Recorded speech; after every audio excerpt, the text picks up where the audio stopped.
Porque si se mueve hay corrientes. Ah, sí, tenemos que agregar algo de corriente eléctrica. Claro, también, ahí va, electrostática. Entonces, a grandes rasgos, corriente eléctrica.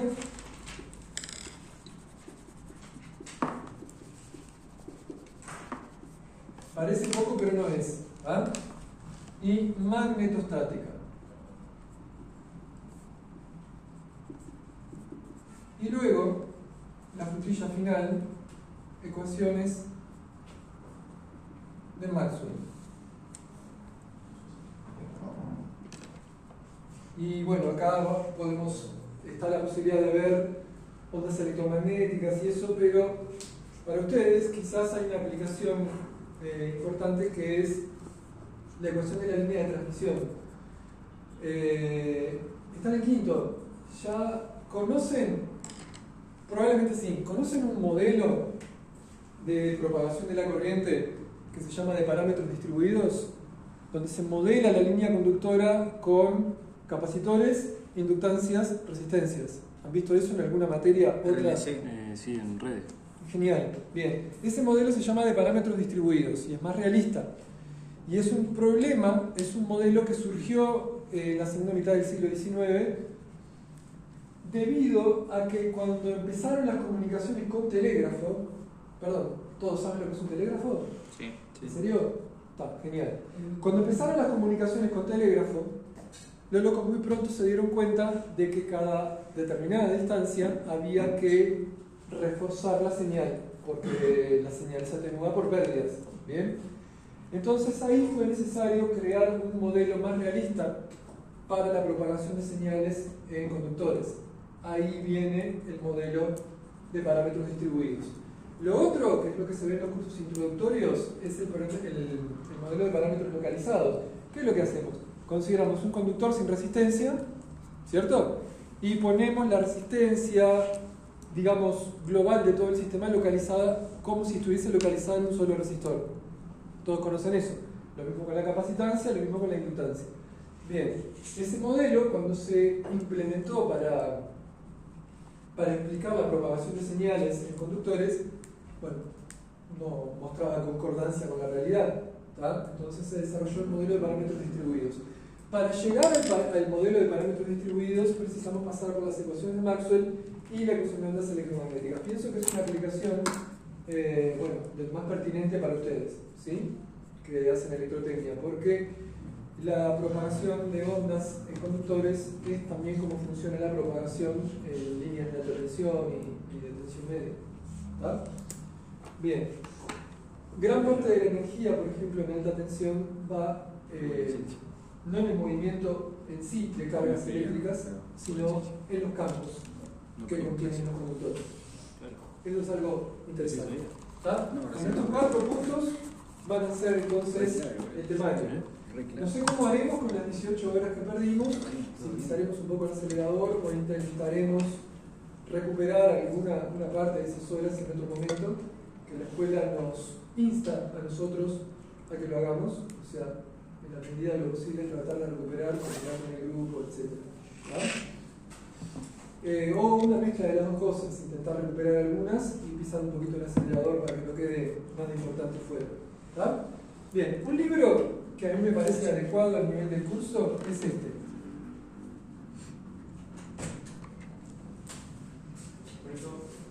Buenas. Está acá en la escuela, en la biblioteca.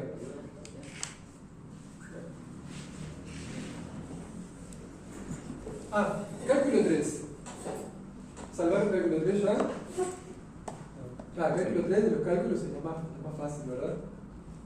Sí. Cálculo 3. Sí, salvar cálculo 3. ¿Están en eso todavía? ¿Están cursando? ¿Vos? Que no entendí la seña que me... No. Pero nosotros venimos del primer semestre. Como nosotros hicimos la tecnicatura y revalidamos materia, y entonces nos permitió hacer esta como para ir adelantando alguna del quinto semestre. ¿Tecnicatura en? Instalación eléctrica. ¿La que se hace en la IEC? Nosotros hicimos... Es la misma, sí, pero... Sí, claro.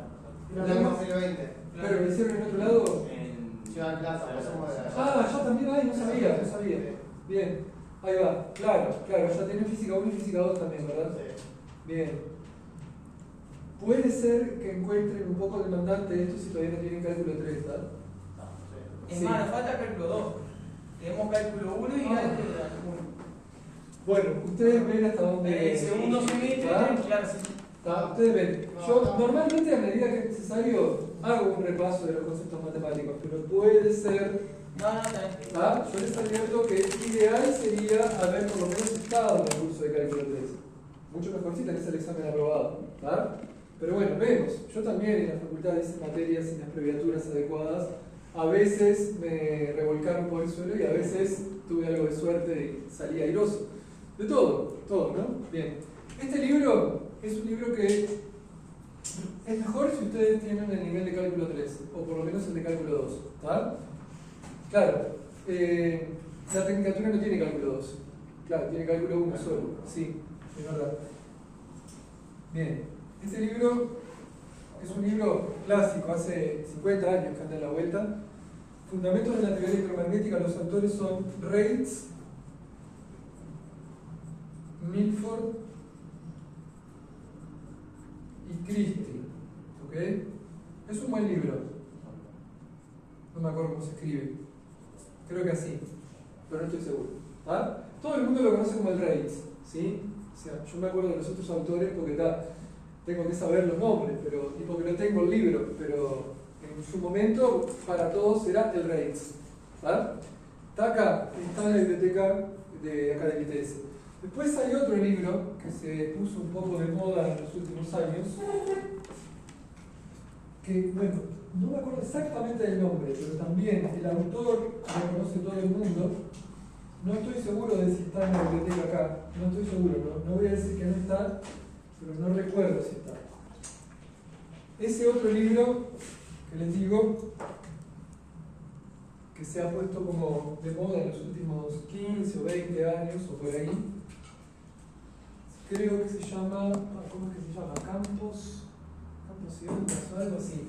Bueno, miren, no voy a poner cualquier cosa, ¿va? Pero el autor se llama Cheng, parece un apellido chino, y todo el mundo lo conoce como el Cheng, ¿sí?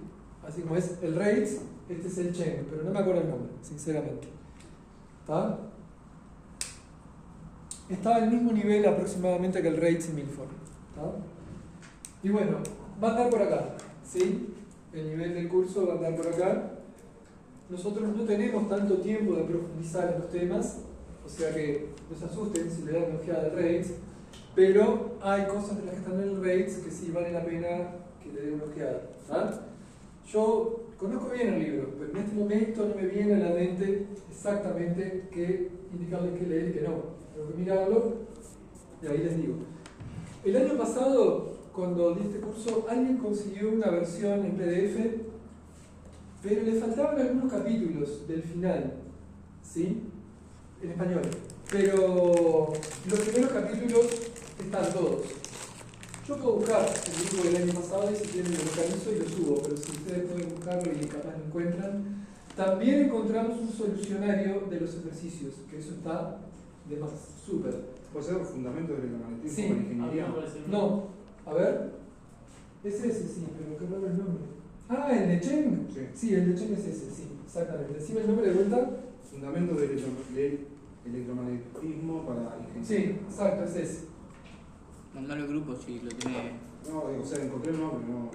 Ah. no. Mirá que se encuentran, sí. Pero es mucho más difícil encontrar un libro gratis ahora que hace 10 años. Yo hace 10 años buscaba un libro y me aparecían varias opciones y ahora todo el mundo quiere que pagues. No sé. O que te registres cuando menos. Fundamentos del electromagnetismo. ¿Hay un autor solo o es solo Cheng? ¿Te vas a fijarte ahí? Pasa que no me muestra la miniatura, no llego a la... Sí, yo tampoco llegué a leer. Pero sí, el nombre del libro es este. Sí. Fundamentos del electromagnetismo para ingeniería. ¿Ah? El autor es Cheng. Bien. Ok. Bueno, ya saben, ya están fogueados en la carrera, ya saben que hay dos parciales, toda esa cuestión, ¿verdad? Que hay que conseguir un 60%, ponele para ponerlo del 1 al 100, hay que conseguir 60 sobre 100 entre los dos parciales. Hay una nota mínima, no es posible que ustedes exoneren con 1 en el primer parcial y 59 en el segundo. ¿De acuerdo? Es este, profe. Ese es el RAIDS, exactamente. El que tiene las auroras. Sí, ese está acá. Esa edición misma está acá en la biblioteca. Y creo que está la otra edición. No importa, el electromagnetismo no cambió en los últimos 150 años, realmente. ¿Ah?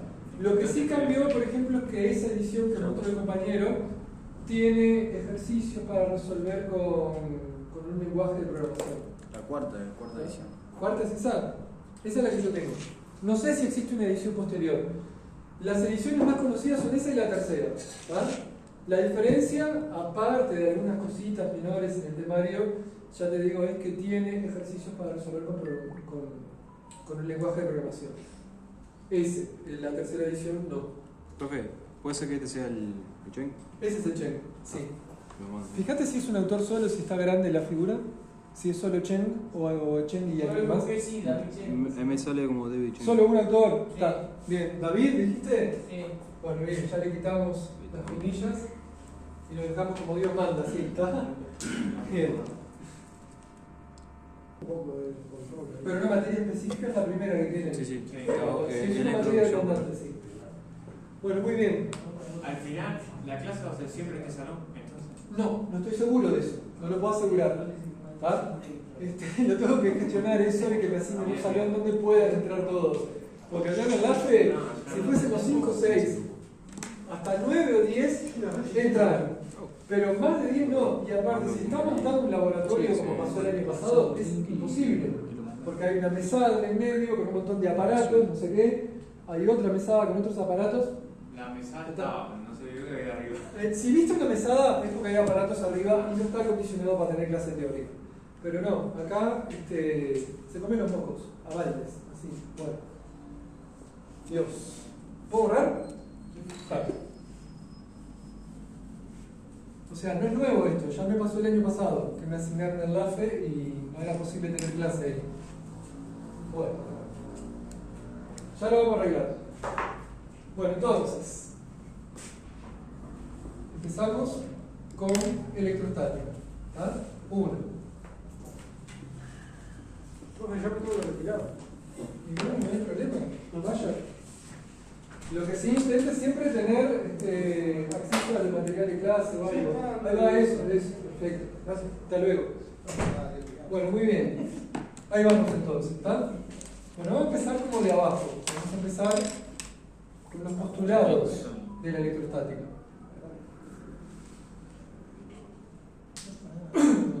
¿Pudiste bajar el libro de Chen? Sí. Lo mandé ahí al grupo de 5. Fíjate que esté completo. ¿Sí? Creo que sí. Tiene Hasta el sello de la biblioteca. Como 700 páginas tiene que tener. Sí, 700, por ahí. Este Claro, tiene porque el año pasado la gente bajó uno y faltaban unos capítulos ahí. 509 tiene esto. Bueno, antes de que se cree una especie de brecha insalvable, ¿sí? Vamos a preguntar, ¿qué se entiende por postulado de la electrostática? ¿Qué les dice esa frase que está escrita ahí a ustedes? Algo así, ahí va. ¿De dónde? ¿Cuáles son esos postulados? ¿Se animan hasta decir cuáles serían esos postulados de la electrostática? De estática sin movimiento. Bien, bien, eso está implícito en el nombre, pero piensen en las reglas. Estoy seguro que lo conocen desde el bachillerato. A ver, ¿cuántos tipos de carga existen? Dos. Bien, perfecto. Bueno, eso es un postulado de la electrostática. ¿Saben? Voy a aclarar esto un momento. En matemáticas, capaz que ustedes todos escucharon que existen axiomas, ¿verdad? Que son verdades de cuya verdad se parte, no se cuestiona. Por ejemplo, los puntos en una recta, etc. Hay muchas maneras de construir los números reales y una de esas maneras es axiomática. O sea, básicamente vos das un conjunto de reglas que más o menos satisfacen lo que sabemos intuitivamente. En física no funciona así, porque la física, a diferencia de la matemática, se refiere a objetos que existen, que tienen existencia material. ¿Sí? Bien. En cambio, los otros conceptos matemáticos son conceptos abstractos. ¿verdad? Nadie puede tocar un número 2. ¿Sí? ¿Se entiende, verdad? Bien, entonces no hablamos de axiomas. Pero esto es lo más parecido a lo que en matemáticas son axiomas. Entonces, ¿qué son postulados? ¿Cómo se llega a determinar cuáles son los postulados de una teoría? Por observación. Entonces, un buen señor llamado Coulomb, allá por 1780 y poco, hizo un montón de experimentos. No fue el primero ni fue el último, pero sí fue el experimentador que fue capaz, ¿sí?, de condensar todo lo que observó en una serie de reglas. Una de esas reglas, postulados, es la existencia de la carga, ¿sí? Entonces, lo que sabemos a partir de los experimentos es que existen dos, y solo dos, tipos de carga eléctrica.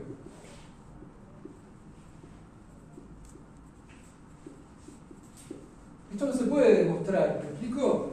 No es una cosa que uno pueda demostrar. La física contemporánea no puede demostrar por qué eso es así. Eso es así. ¿Bien? Por eso digo que los postulados en física son lo más parecido a los axiomas en matemáticas. Solo que están basados en observaciones experimentales del mundo que nos rodea. Entonces, existen dos y solo dos tipos de carga eléctrica, que hoy llamamos positiva y negativa. El nombre a qué tipo de carga se le asigna un signo positivo y a qué tipo de carga se le asigna un signo negativo es completamente arbitrario. Y de hecho hay una historia bastante sorprendente, porque durante el siglo XIX los investigadores pensaban que la carga que se movía era positiva. ¿Bien? Es más complicado que esto, pero básicamente hubo un experimento realizado por Hall, se llama efecto Hall, que mostró que sorprendentemente la carga que se movía era la de signo contrario. Bueno, no importa, podrían haber elegido cambiar la convención de carga, ¿verdad? Sin embargo, por cuestiones históricas, quedó como quedó. ¿Va? Bien, entonces, esto parece, sinceramente, parece una boludez, ¿no? Parece una boludez hoy en día. Bueno, pero en 1780 no sé qué tan claro tenían que había solo dos tipos de carga eléctrica. ¿Va? Y hoy, realmente, todos nosotros descansamos sobre todo lo que estos monos hicieron. En palabras de Einstein o de Newton, no me acuerdo cuál de los dos, descansamos sobre hombros de gigantes, ¿sí? Porque todo este trabajo ya lo hicieron y de alguna manera nos parece obvio y de alguna manera podemos aprenderlo en un trimestre.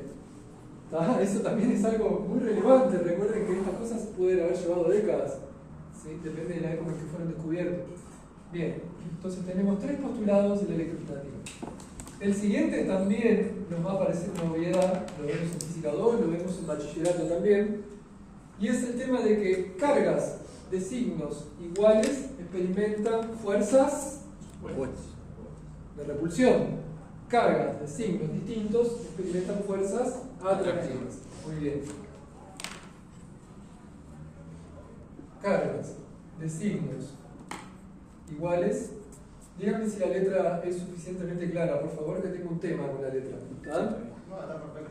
Bueno, mejor, que se mantenga así. El peor. Pero llega un momento que hasta yo mismo me doy cuenta que la letra me va empeorando. Tengo que estar mucho tiempo pendiente de que la letra no se me corrompa, digamos. ¿Ah? Bueno, cargas de signos iguales experimentan fuerzas de repulsión y cargas de signos opuestos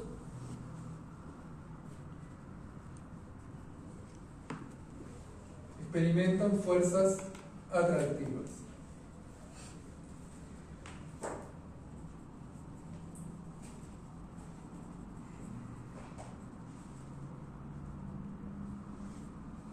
Bien, y tercero, bueno, acá, sí, claro, estas dos observaciones probablemente eran conocidas antes de la época de Coulomb. Digo probablemente porque no lo sé a ciencia cierta, pero es difícil imaginar que esto fuese conocido en la época, ¿sí? Lo que realmente aportó Coulomb fue esto. Entonces, dos cargas, Q1 y Q2, separadas. No, es temprano para el campo todavía. Dos cargas Q1 y Q2, separadas por una distancia R. Aclaro esto por las dudas porque me lo preguntan. Es una R minúscula imprenta. ¿Ah?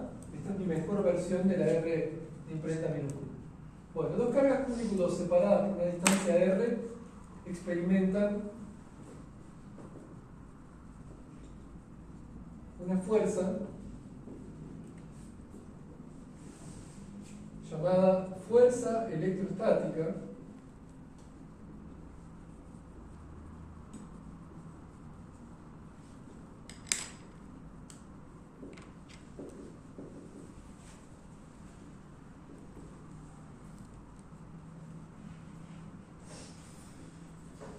que tiene las siguientes características. Estoy seguro que lo conocen, o que por lo menos lo van a ir recordando a medida que lo vaya diciendo. Bien, las características son: 1. El módulo de la fuerza electrostática es proporcional. Pregunta: ¿conocen el símbolo de proporcional? ¿Lo han visto antes? Bueno, esta es mi mejor versión del símbolo de proporcional. ¿Tá? Cuando lo ven en un libro, es algo como así, miren. ¿Tá? En la práctica, cuando uno lo escribe, a veces hasta llega a parecerse un alfa.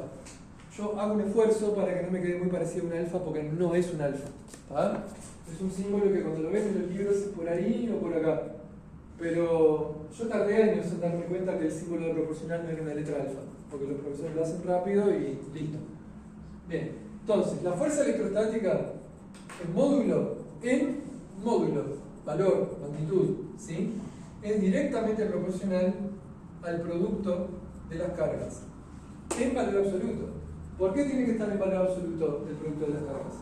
Porque puede ser negativa. Porque puede ser negativa. Y el tamaño de un vector no puede ser un número negativo. ¿Correcto? El tamaño de una flecha, está claro eso, ¿verdad? Por la dirección. ¿Cómo? Tenés el módulo del vector y la dirección. Claro, ahí va. Entonces, por eso se pone el módulo, se pone el valor absoluto de las cargas, porque eso tiene que ser un número positivo.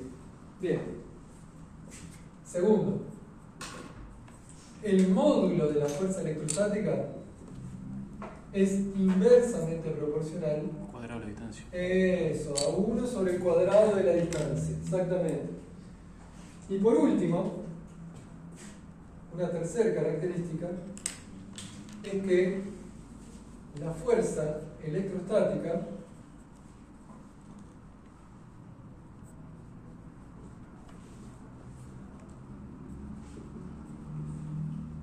entre Q1 y Q2 está contenida en la recta de acción. ¿La recta de acción? ¿Qué sería la recta de acción?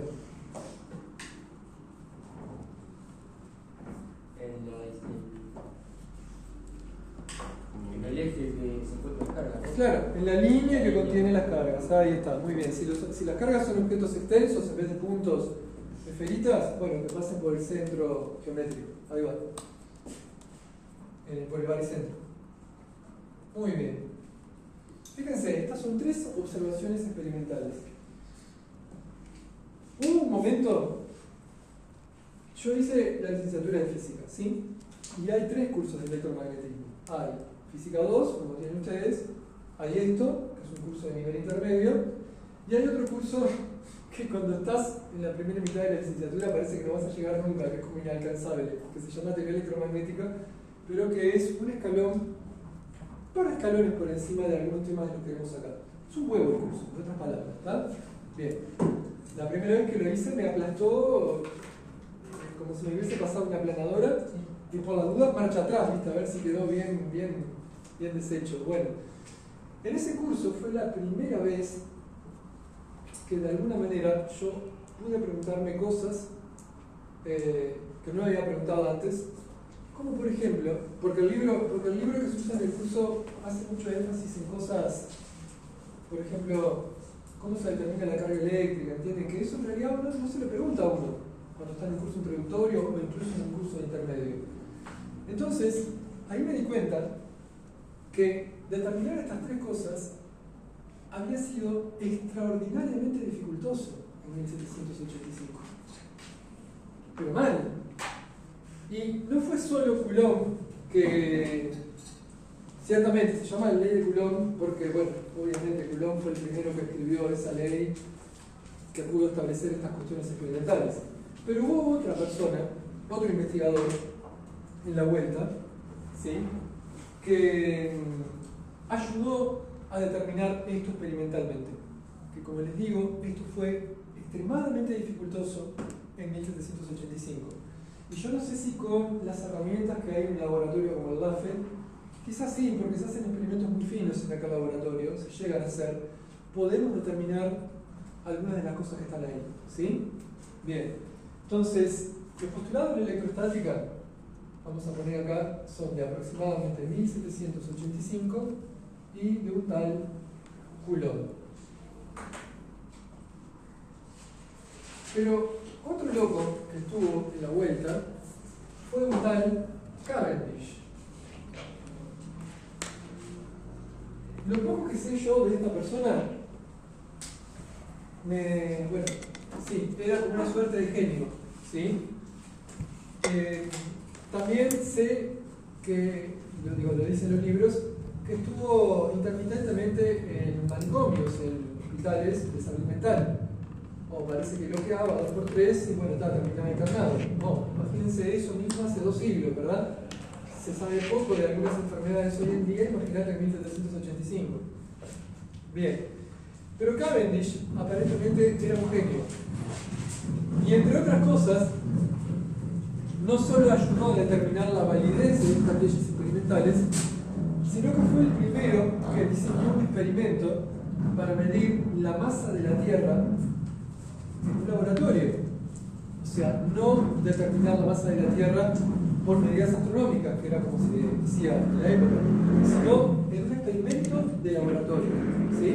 Andaba de vuelo, ¿tá?, en las cuestiones. Bueno, no me acuerdo del nombre, pero Cavendish es el apellido. Y bueno, evidentemente fue un gran investigador y no sé cómo habrán sido los pormenores de su vida luego, cómo murió, etc. Pero Quiso decir con un péndulo o algo así. La determinación de la masa de la Tierra, sí, creo que sí, con un péndulo de torsión, sí. Primero lograron determinar la constante gravitacional. Por experimento de laboratorio. Nadie lo había hecho. Yo creo que conté eso en Física 1 el año pasado, sí. Y después diseñó Henry, gracias, Henry Cavendish, no me acordaba del nombre, sí. Bien. Ahí está, gracias. Y luego, con un aparato muy extraño, muy elaborado, ayudó a determinar esos aspectos que ven ahí. Bueno, el loco andaba de vuelo. Bien, ahora, vieron que todavía no apareció ninguna expresión matemática, ninguna igualdad, simplemente características. Sabemos, vamos a poner un ejemplo. Tenemos 2 cargas, Q1, Q2. Acá me estoy pisando el palito porque todavía no dijimos cómo se mide la carga eléctrica. ¿Cómo se expresa, digo? Bien. Y eso que ven ahí, esto que ven acá es la distancia R, ¿cierto? La distancia que yo llamé R ahí. Bueno, bien. ¿Qué significa esto? Bueno, yo tengo 2 cargas, Q1 y Q2. No importa en qué magnitud ni en qué sistema de medida. Digamos que cuando las cargas Q1 y Q2 son como están ahí, la fuerza y separados esa distancia R, la fuerza que experimenta sea, digamos, de 10 newton. ¿Tá? Este punto significa que si yo multiplico por 2 alguna de las cargas, ¿sí?, la fuerza también se va a multiplicar por 2. El símbolo de proporcionalidad no es un símbolo de igualdad, ¿bien? puede querer decir que esto de acá, en conjunto, el producto de Q1 por Q2 vale 20, por decir, sin unidades, sin nada, y que la fuerza vale 10, o 5, o 1. ¿Entienden? Pero lo que sí significa este signo es que si esto se duplica a 40, esto otro se duplica correspondientemente. ¿Ok? Ese es el rol del símbolo de proporcionalidad, indicar que si una magnitud de un lado se duplica o se triplica o se quintuplica, la magnitud que está del otro lado sufre un cambio similar. ¿Bien? Perfecto. Entonces, si yo duplico el valor de alguna de las cargas, esto me dice que la fuerza también se duplica. ¿Bien? Ahora, ¿qué significa esto? Bueno, digamos entonces que yo duplico el valor de la distancia. O sea que coloco alguna de las cargas al doble de distancia de la otra. Ahora bien, 1 sobre 2 al cuadrado da 4. Así que si se duplica la distancia, la fuerza... ¿no? Exacto, pero no inversamente de manera simple tampoco, sino inversamente proporcional al cuadrado. Porque inversamente simple significa, si esto se duplica, esto otro va a la mitad. Si esto se triplica, esto otro va a un tercio. ¿Correcto? Pero al estar al cuadrado, esto significa que si yo duplico la distancia, ¿sí? Lo que sea que esté del otro lado disminuye 4 veces. 2 al cuadrado. Si yo triplico la distancia, lo que sea que esté del otro lado disminuye 9 veces. Y así sucesivamente.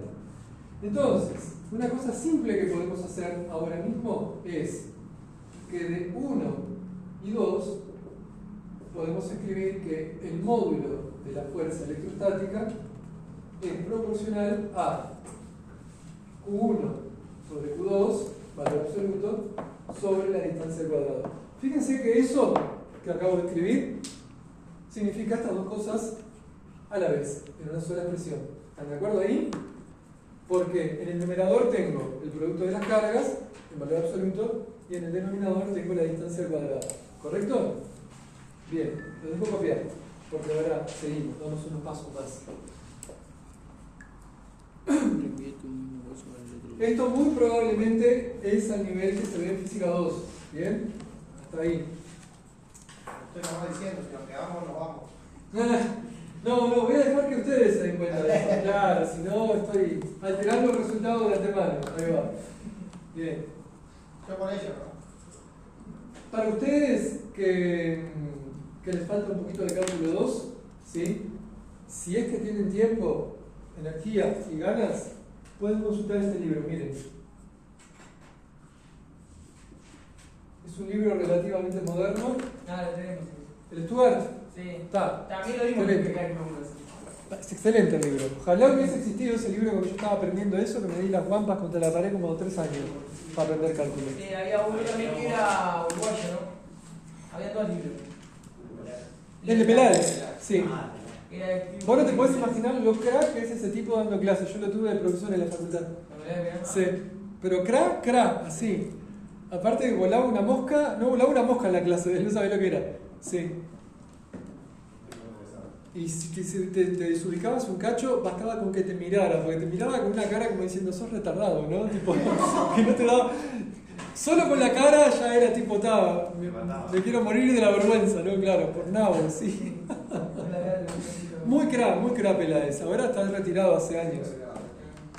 Pero sí tuve la suerte de tenerlo de profesor. Bien, tienen el Stuart, el contenido al que yo me refiero está en el tomo 2. Ese libro se llama Introducción al Cálculo y Trascendentes Tempranos, o algo así creo que es el nombre. Yo lo tengo, anda por ahí en los grupos. Está. Pero fíjate que el loco tiene varios libros, ¿está? Que sea ese, el que dice Trascendentes Tempranas, que es un nombre medio misterioso, por cierto. A mí que fue una cosa ahí que deslizó rastreramente para que la gente se coma el coco. Trascendentes Tempranas. Bueno, ¿está? Tomo 2. Empiezan, si pueden, en la medida de lo posible, vayan mirando todo lo que tiene que ver con cálculo de varias variables, ¿está? Porque eso sí es como un poco imprescindible acá. Vayan empezando por ahí. ¿Cálculo? Variable. El tema del cálculo variable dijo. Cálculo en varias variables. Cálculo variable. ¿Cómo es que se llama el libro? Pero es por ahí, ¿no? Cálculo en Sí, varias cálculo variables de varias variables. La integral de varias variables. y trascendentes tempranas. Pero dice algo. Esa frase rastrera, sí. Déjame, tiene un violonchelo, un violín en la portada. Acá no tiene nada. No, pensé Cálculo de una variable. Está hablando de Cálculo de variable. Sí. Ese, mirá, ese es el que yo tengo, séptima edición, ¿no? Este sí, ahí va. Sí, ahí va. Cálculo de Es variable. excelente. Si tenés el de Peláez también, tiene varias variables, el de Peláez no me acuerdo de eso. No estoy seguro. El de una variable también dice trascendente. Sí, también es un nombre ahí que... ¿Qué quisieron decir con eso, no? Tiralo por ahí nomás. Bueno, ¿estamos todos ya para el siguiente paso? Muy bien.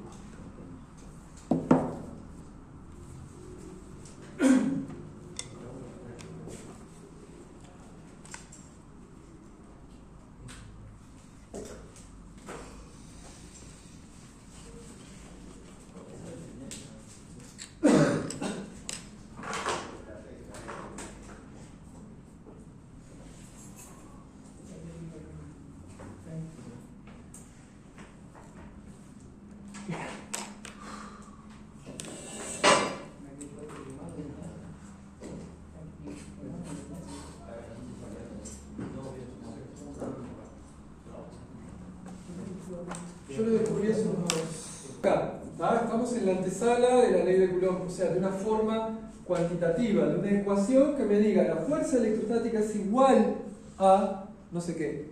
¿Bien? Entonces, un símbolo de proporcionalidad, yo lo dije hace unos minutos, no es una igualdad. Lo que sí significa es que si lo que está del lado derecho del símbolo de proporcionalidad se duplica, también se duplica esto. Si esto se triplica esto. Si esto va a la mitad, esto va a la mitad. ¿Bien? Entonces, digamos que tenemos algo así. ¿Sí? Lo voy a poner con otras letras. ¿Va? Digamos que tenemos una relación entre dos magnitudes y y x. ¿Bien?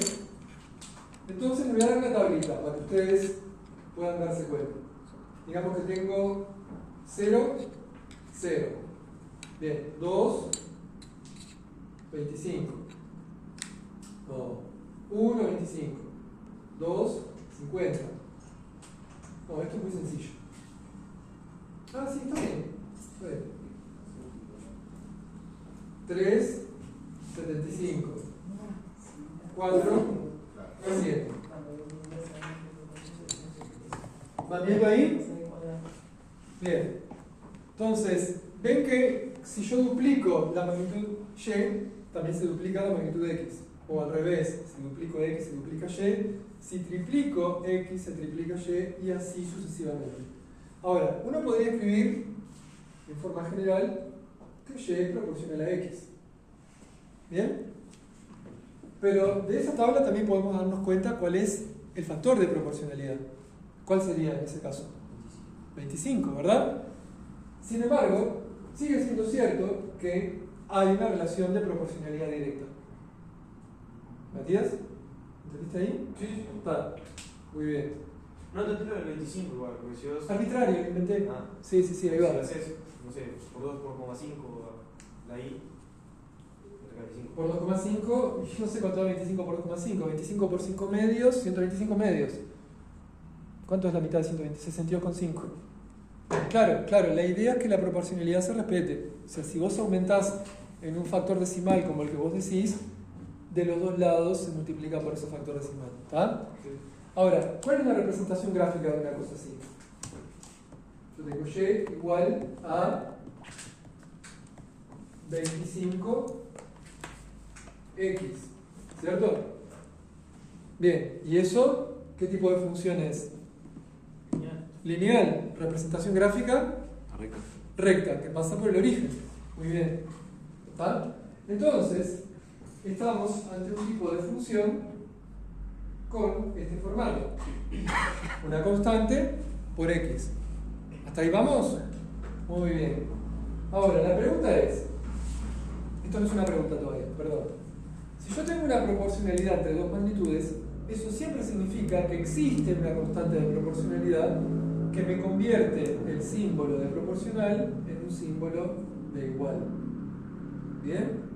La pregunta a hacerse acá es, bien, yo tengo una proporcionalidad directa. Entonces, razonando igual, existe una constante de proporcionalidad que me permite cambiar este símbolo de proporcionalidad por una igualdad. ¿Bien? Esa constante de proporcionalidad casualmente se designa K. Con una total y flagrante falta de imaginación se designa K. Como muchas cosas pasan en física. ¿Está? Entonces, al tener estas dos magnitudes relacionadas por una regla de proporcionalidad directa, eso significa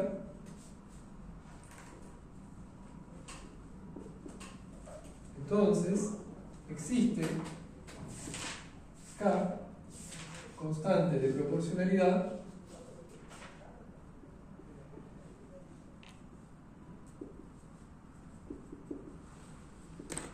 tal que puedo escribir que el módulo de la fuerza electrostática es igual, ¿vieron?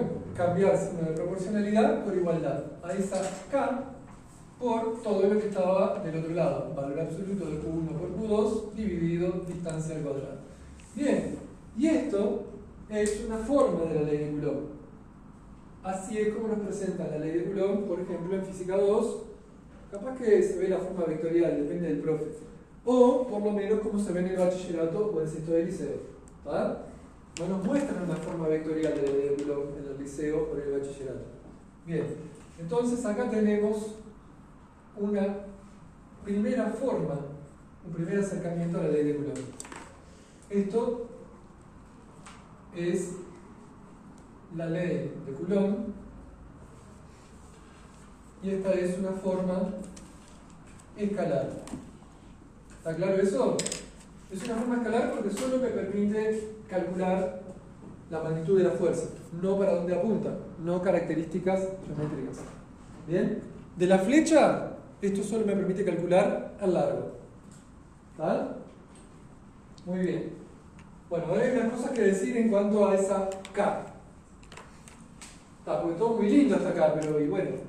¿Y K? Bueno, por supuesto se imaginarán que K se determina con experimentos, ¿sí? Y seguramente algunos recuerden que el valor de K es aproximadamente 9 por I a la 9, ¿sí? Bien, ahora aclaramos un poquito más. 1 sobre 4 pi. Ahí va, que también se puede poner en esos términos. Si los planetas continúan alineados, llegamos a eso mismo hoy. Sí, van a estar alineados un rato más los planetas, sí. Bien. ¿Sigo? Bien. Entonces, ¿cómo determinamos esa K? Bueno, esa K esencialmente depende del sistema de unidades que utilicemos. ¿Ah? Entonces, esto nos lleva a considerar el sistema de unidades como un todo, porque en el sistema internacional, el habitual, en los países occidentales, excepto en Estados Unidos, es el sistema kilogramo, metro, segundo, ampere, ¿tá? Y otras cosas que hay por ahí. Entonces, esto se mide en newton, esto se mide en metros, y la carga en el sistema internacional se expresa en coulomb. ¿Bien? Entonces vamos a tener que hacer un paréntesis ahora, donde vamos a hablar de esas cosas. ¿Bien? Entonces, el sistema internacional, vamos a empezar por ahí.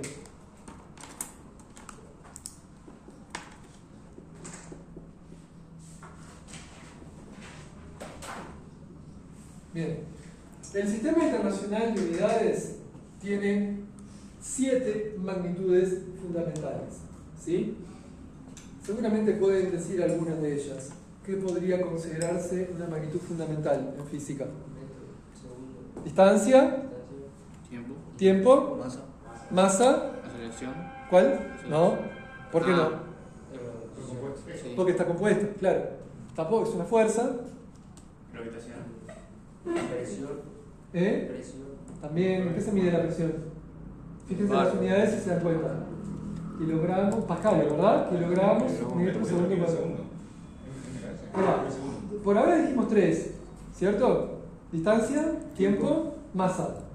¿Por ahí más? Carga. Carga, muy bien. Pero tengo un comentario para hacer. Carga. Ah, justo dijiste la más difícil. Bueno, no la va a sacar nadie esa. La candela decimal. Ahí va. No, energía compuesta. Claro. Bueno, les digo, la temperatura en Kelvin y la cantidad de sustancia. Bien, hay dos de esas magnitudes, la que dijo el compañero, la intensidad lumínica y la cantidad de sustancia, que han causado cierta controversia, ¿sí? Sobre todo la candela decimal, la que expresa la intensidad lumínica, porque la candela decimal en definitiva se puede expresar en el módulo de los campos eléctricos y magnéticos, no sé qué. Entonces eso ha causado cierto revuelo, pero no es suficiente como para que sea quitada. Y la otra que ha causado un poquito de controversia es la cantidad de sustancia, que se expresa en mol. ¿Sí? Bien, ¿por qué? Bueno, porque hay quienes consideran redundante que exista la masa y la cantidad de sustancia, porque en definitiva la masa es una manera de expresar cantidad de sustancia. Pero creo, mi creencia personal es que es para dejar contento a los químicos. ¿Ah?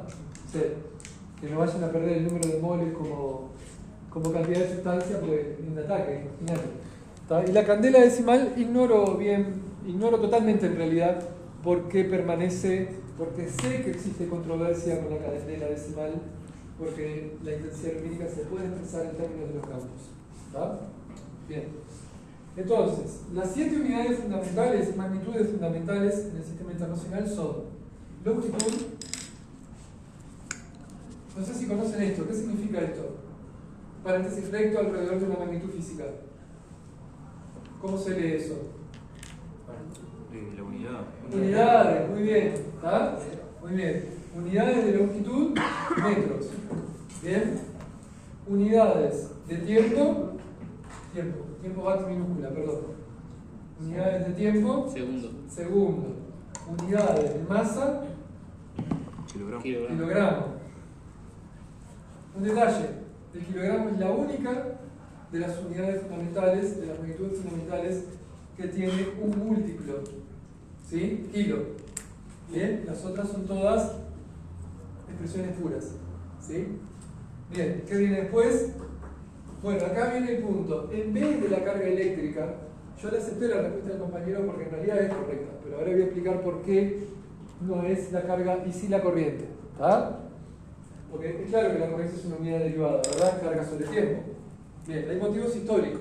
Cuando encuentran alguna cosa que sea ridícula o absurda, en serio, hablando en serio, bien en serio, es probablemente por motivos históricos. ¿Está? Alguna cosa que diga, no, pero esto no tiene sentido, ¿por qué es la corriente y no la carga? Ya que la corriente es una unidad derivada, carga sobre tiempo, culodo sobre segundo. Bien, motivos históricos, que ahora explico. La intensidad de corriente entonces I se expresa en amperes, ¿ah? Todos conocen. Después tenemos la temperatura termodinámica, que se expresa con T mayúscula, Kelvin, ¿ah? Después tenemos la cantidad de sustancia, mol. Y por último, la intensidad luminosa, mayúscula, y candela decimal. Esto lo voy a aclarar porque... Candela decimal. Yo creo que esto es para dejar contentos a ciertos ingenieros. ¿Sí? Lo de la iluminación.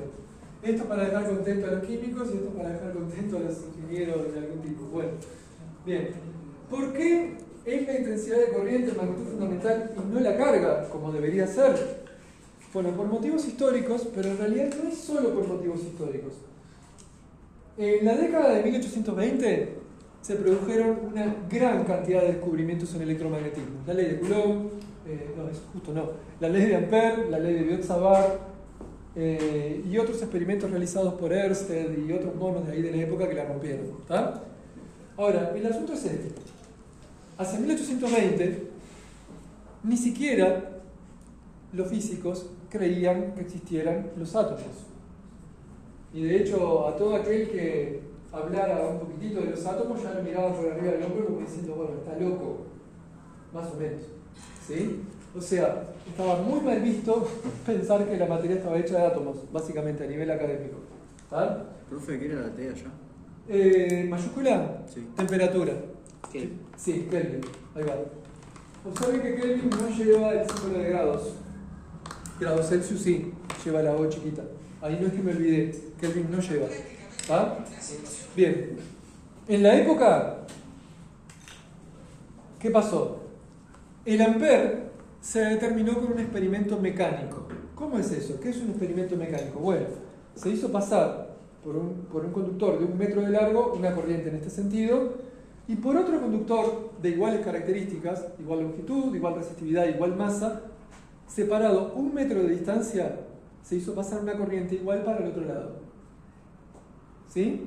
Y se definió el ampere, escuchen esto, como aquella corriente que hace que la fuerza que experimentan esos dos conductores sea de 10 a la menos 7 newton. ¿Está? Fíjense eso. Se define una magnitud electromagnética en términos de un efecto mecánico. ¿Por qué? Porque era la manera que tenían de hacerlo, no había otra. ¿Está? Entonces, se definió primero la corriente eléctrica que la carga. Ahora, aunque había experimentadores físicos de todo tipo que sospechaban de la existencia de pequeñas partículas que transportaban la carga, nadie se atrevía a admitirlo. Y aparte no tenés manera de probarlo. Que viene ahí lo que dijimos al principio. Si vos no tenés una prueba experimental de que algo ocurre, es equivalente a que no ocurre. No ocurre. ¿Qué me estás diciendo? ¿Qué me estás hablando? A ver, mostrame una prueba de que existen partículas portadoras de carga. Y con la tecnología que tenían en 1820, eso no era realizable. 1820, o cerca, 22, 23, no importa. ¿Ah? Ahora, piensen que el electrón se confirma su existencia en 1898, ¿sí? Casi 80 años después. Y se logra medir la carga del electrón hace 1910, 11 o 12, no me acuerdo, un año de esos, ¿sí? 90 años después. O sea, vean a qué abismo tecnológico estaban de poder probar la existencia de los electrones. Ni siquiera estaba el término electrón en la vuelta. Pero sí había investigadores, pocos, que confiaban o que creían, porque era una cuestión de creencia. Si no tenés evidencia, es creencia. ¿Correcto? ¿Cómo lo pruebo? No sé, tengo una corazonada. Creo que existen los electrones. Bueno, bien. Yo creo en Dios. O yo no creo en Dios. No importa, es lo mismo. No hay manera de probar o de disprobar que Dios existe o no. ¿Bien? Por ahora. Entonces, por motivos históricos, ahora quedó un poco más claro, el ampere quedó como unidad del sistema internacional. También porque el sistema internacional se desarrolló por esa época, 1820, 1830, bueno, fue un proceso largo del sistema internacional, ¿sí? Lo propusieron los franceses ahí en algún momento, que no recuerdo bien, no importa, pero fue por ahí. Y con el tiempo varios países se fueron adhiriendo al convenio, pero en mucho tiempo, no sé, no recuerdo ahora cuándo se adhirió Uruguay, pero fue en algún momento del siglo XIX. Se descubre el electrón, para ese entonces el ampere ya era el ampere, inamovible, ¿sí? No lo podían quitar del trono, y el ampere quedó como unidad fundamental. Básicamente fue eso, ¿ah? Como magnitud fundamental, como unidad fundamental la corriente eléctrica. Muy bien. Entonces, ¿qué es lo que pasa? Bajo esta forma de ver las cosas, el Coulomb es una magnitud derivada. Por más que no tenga sentido físicamente. La magnitud fundamental es la carga. Carga dividido tiempo da intensidad de corriente. Y de hecho la definición de corriente eléctrica es esa. Ok, entonces, sucede esto. En el sistema internacional, la carga eléctrica se expresaría como ampere por segundo. ¿Bien? A partir de la definición. Y ampere por segundo recibe el nombre de Coulomb. Así es la cosa. Entonces, en el sistema internacional, la carga eléctrica tiene unidades de ampere por segundo y eso recibe el nombre de Coulomb. Ahora bien, se van a dar cuenta que todo esto era imposible en 1820 porque el descubrimiento del electrón, la determinación de su masa y de su carga recién fue posible hacia 1912 o 13 o por ahí. ¿Ah? Es un experimento que es totalmente estrafalario. El experimento se llama se conoce como el experimento de la gota de aceite. ¿Sí? Es interesante cómo lo hicieron. Y el experimento de la gota de aceite, de hecho, se puede repetir en un laboratorio como este de acá, porque sé que lo han hecho. Pero es difícil, es dificultoso el experimento. ¿Ah? Bien, entonces, en el sistema internacional, bien, esto. Ahora la cuestión es, una vez que se descubre el portador elemental de carga, el electrón, ¿sí? La pregunta que se hicieron inmediatamente es, ¿a cuántos portadores elementales corresponde un coulomb? O lo que es lo mismo, una vez que descubrís el portador elemental de carga, ¿cuál es su carga en coulomb? ¿Bien? Bueno, entonces, lo que mostraron los experimentos es que es un coulomb, ¿sí? No, vamos a poner al revés. La carga elemental E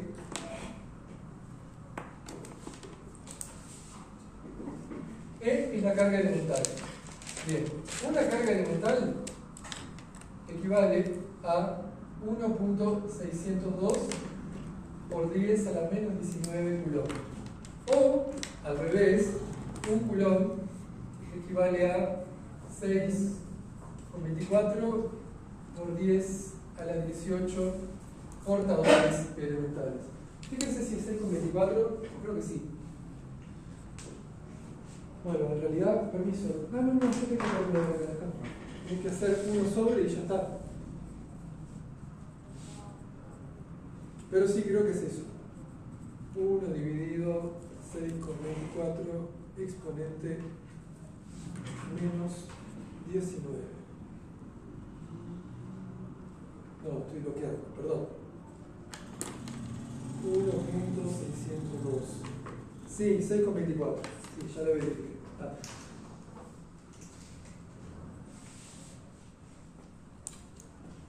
Bueno, y acá tienen la razón de que el descubrimiento de electrones ha sido tan difícil.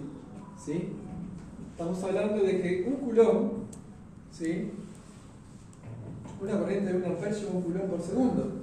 Bien, eso corresponde a 6 trillones de electrones. Trillones de los nuestros, ¿sí? De los que son 10 a la 18. Bien. Entonces, con esto, una vez que se fija el sistema de unidades, puedo fijar el valor de la constante K. Así al pasar, quiero mencionar que durante el siglo XIX hubo un quilombo de la masita en la cuestión de las unidades en electrostática, porque coexistieron 2 o 3 sistemas de unidades que era una pesadilla. ¿Tá?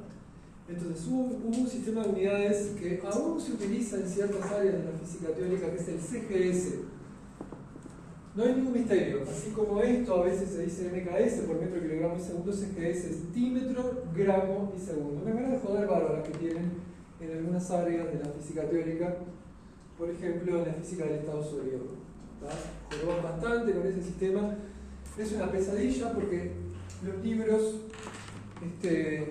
por motivos históricos, de vuelta, como les decía hace un momento, cuando hay una cosa que es monumentalmente absurda, se hace por motivos históricos.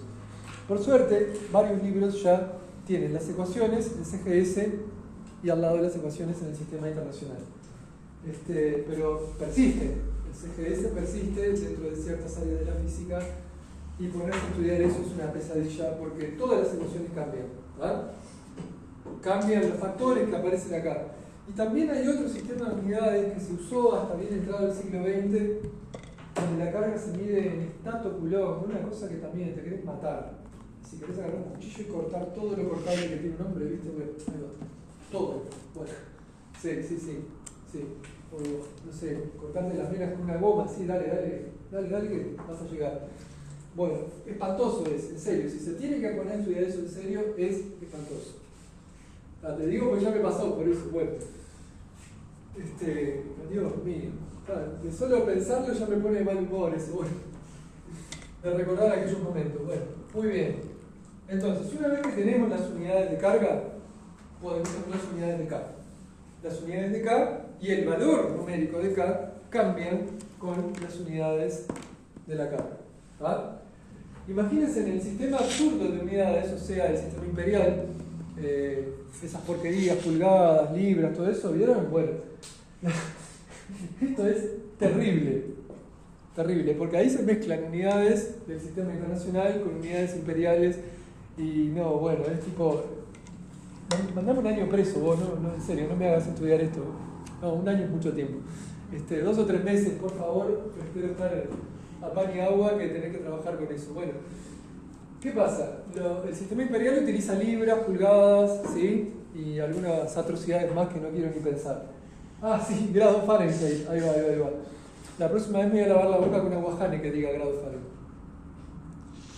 Zafé. Bueno, ahí coexisten las unidades imperiales con las unidades de carga comunes, que son coulomb. Entonces se arma un pedo de la masita infernal porque aparecen mezcladas las unidades imperiales con las unidades absurdas con las unidades del sistema internacional. Bueno, yo me refiero a las unidades imperiales como unidades absurdas o ridículas o innombrables incluso. ¿Ah? Bien.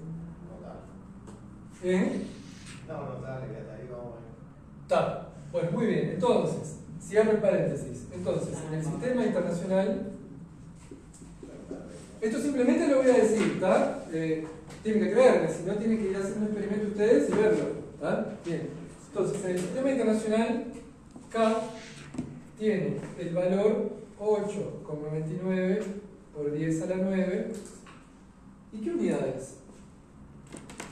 Esto va a estar bueno. Si es que ya no se lo mostraron en otro curso de física, está bueno que lo veamos. ¿Ah? Bueno, vean esto, presten atención un segundo. ¿Esto qué unidades tiene? Newton. Es una fuerza. Bien. ¿Esto? Newton sobre... Exacto. Segundo, no era así, no. Pará, despacio. Metros. R, metros. R al cuadrado, metros al cuadrado. Y arriba tengo coulomb cuadrado. Muy bien. ¿Cómo hago esto? Simplemente despejo. Si quiero las unidades de K, lo que hago es paso esto para acá, paso esto para acá, solamente en unidades. Eso se puede, miren que no es una chanchada que está diciendo este profesor en particular. Eso se puede hacer formalmente así, miren. Yo voy a decir esto lo voy a dejar libre por ahora. ¿Va? Entonces, vos sabés que una ecuación en física tiene que ser consistente en sus unidades. Si esto tiene Newton, todo esto de acá tiene que ser Newton también. ¿Va? No puede ser Newton acá y, no sé, mole de este lado. Está mal. Entonces, recuerden que los paréntesis directos indican unidades. Bien. Entonces tenemos esta igualdad en unidades. Esto va a ser las unidades de K por las unidades de carga al cuadrado dividido las unidades de distancia al cuadrado. ¿Correcto? Y ahora sustituyo. Entonces, ¿qué tengo del lado izquierdo? Newton. Del lado derecho tengo lo que quiero, las unidades de K. Acá tengo coulomb cuadrado sobre metro cuadrado. Y ahí despejo las unidades. Digo esto y lo muestro porque recordar las unidades de las ecuaciones de electromagnetismo es un huevo. Es difícil de recordar. ¿Está? No es lo mismo que en mecánica, que uno en mecánica sabe que Joule es Newton por metro. Es como más natural, no sé. A mí me cuesta recordar las unidades de electromagnetismo. Entonces, de acá sacamos que las unidades de la constante K van a ser Newton, metro cuadrado, sobre coulomb cuadrado. Y ahí quedó.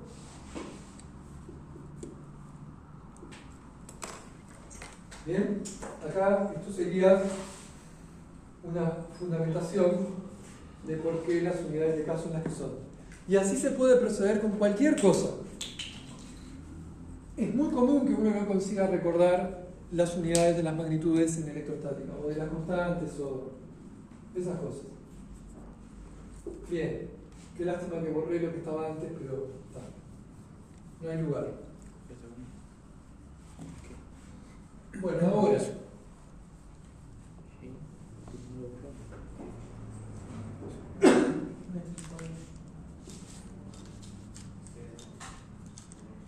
Ahora espero. Ahí va. Ahora espero un poco. O si no, otra cosa que puede ir haciendo, ya que estamos todos en el grupo, otros profesores hacen lo mismo, sacar una foto y... En realidad está grabado también, sí, yo qué sé. Es una ventaja que esté grabado también. Yo tuve un grupo el año pasado que también grababa las clases. Se puede avanzar.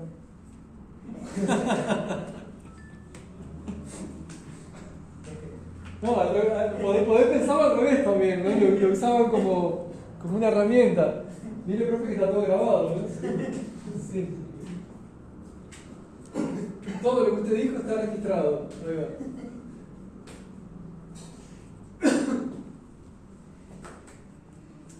Bien, ¿se acuerdan cuántas características tenía la fuerza eléctrica? ¿La fuerza electrostática? Búsquenlo ahí. 3. 3, ¿verdad? Y acá usamos 2. ¿Cuál es la otra característica?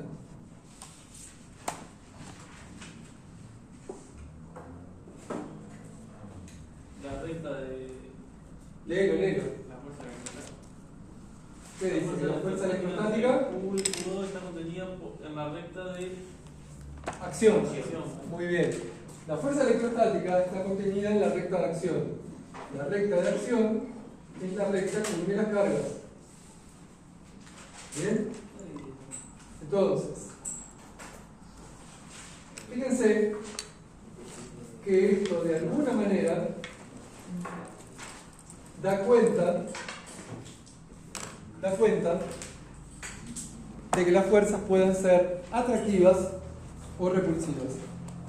Capaz que no es inmediatamente visible, pero para eso necesitamos vectorizar la situación. ¿Ok? Necesitamos introducir vectores. ¿Vieron vectores en GAN ustedes? ¿Llegaron? Sí. No, los compañeros ya. Sí, porque yo di un año cálculo y GAN ya en la IEC, pero no llegué a dar vectores. Di matrices y determinantes, no alcancé a dar vectores. Ustedes llegaron. No, Tiene algo que sí. Sí, pero esto es un poco por arriba, porque tú estabas muy corto de tiempo. Si yo también empecé como 3 me faltaba la materia para aprobar y el último semestre nos metieron las dos para el mismo profesor. Entonces era como que meterle ahí. ¿En un semestre solo? Metimos cálculo y ya que era el mismo profesor. Medio como... Sí, fue como 3 meses y 3 meses, algo así. Están 2 semestres distintos, decís. No, 3 meses y 3 meses. O sea, en ese semestre tuvieron que dividirlo en 3 meses y 3 meses para terminarlo. O sea, ¿tuvieron doble horario de las materias? ¿Algo así? Y más o menos. Sí, tengo que meterlo. Barbaridad. Bueno, espero que sea leve para ustedes. Entonces, falta la tercera característica. La tercera característica nos dice que la fuerza electrostática está contenida en esta recta. Lo cual está bien. Piensen en esto.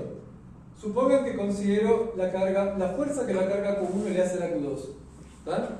Si las cargas son de igual signo, la fuerza entre ellas va a ser repulsiva. Y entonces voy a tener un escenario así. Esta va a ser la fuerza que la carga 1 causa a la 2. Observen la nomenclatura. ¿Bien? 1 flecha 2 significa la fuerza que la 1 ejerce sobre la 2. En ese orden. Y por lo tanto, por acción y reacción, esta va a ser la fuerza que la carga 2 le ejerce a la 1. ¿Correcto? Eso es un escenario donde tenemos cargas de igual signo, las dos negativas o las dos positivas. Ahora, otro escenario es el de cargas de diferente signo. Diferente signo sería que las fuerzas apuntan hacia la otra carga. Que se atraen. Claro, exactamente. ¿Va? Acá tengo la distancia R y entonces esta vez esta va a ser la fuerza que la carga 2 ejerce sobre la 1 y esta la fuerza que la carga 1 ejerce sobre la 2. ¿Bien? Ahora, yo tengo esta ley de Coulomb y esta ley todavía no me dice nada acerca de los vectores, acerca de características geométricas de la fuerza. Simplemente me dice cuánto vale el tamaño de la flecha, nada más. Entonces, para arreglar, para esparchar esto, tenemos que vectorizar la situación.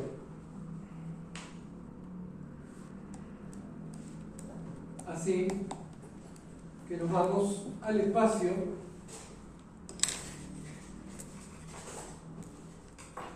ahí va. Y ponemos una carga Q1 por acá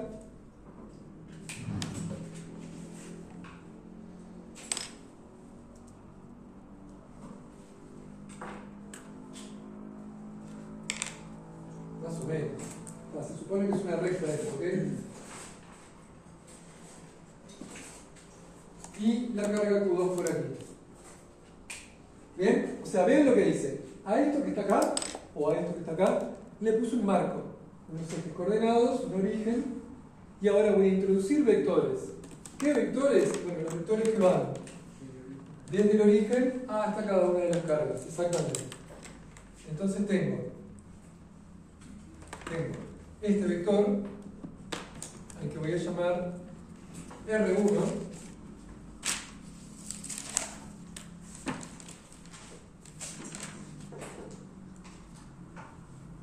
y este otro vector, al que voy a llamar R2.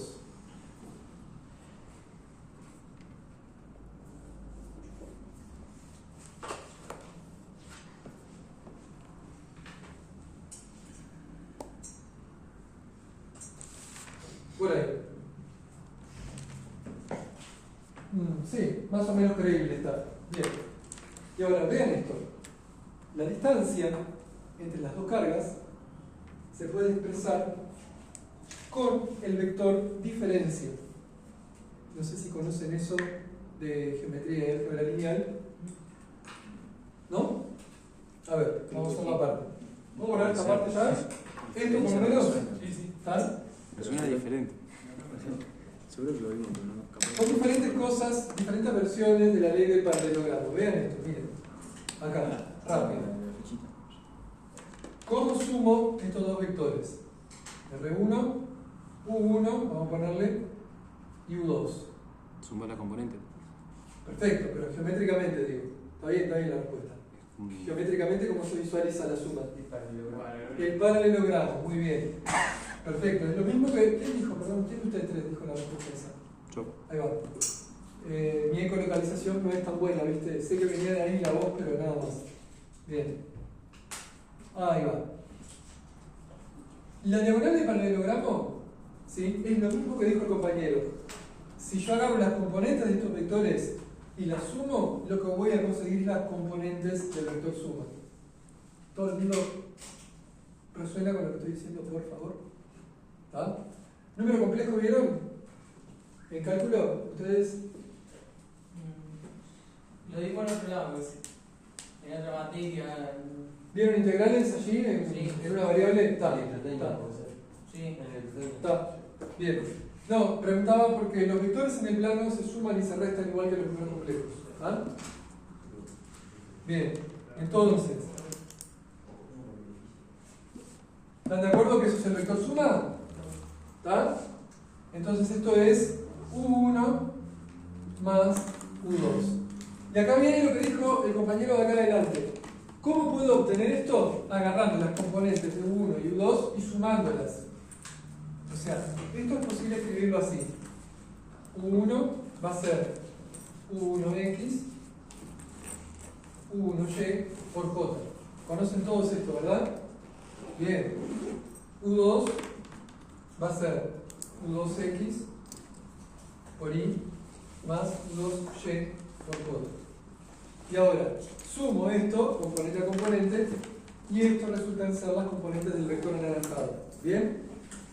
Lo mismo va en el espacio, no lo voy a hacer porque es más difícil dibujar en el espacio y creo que excede mis capacidades de dibujo. ¿Ah?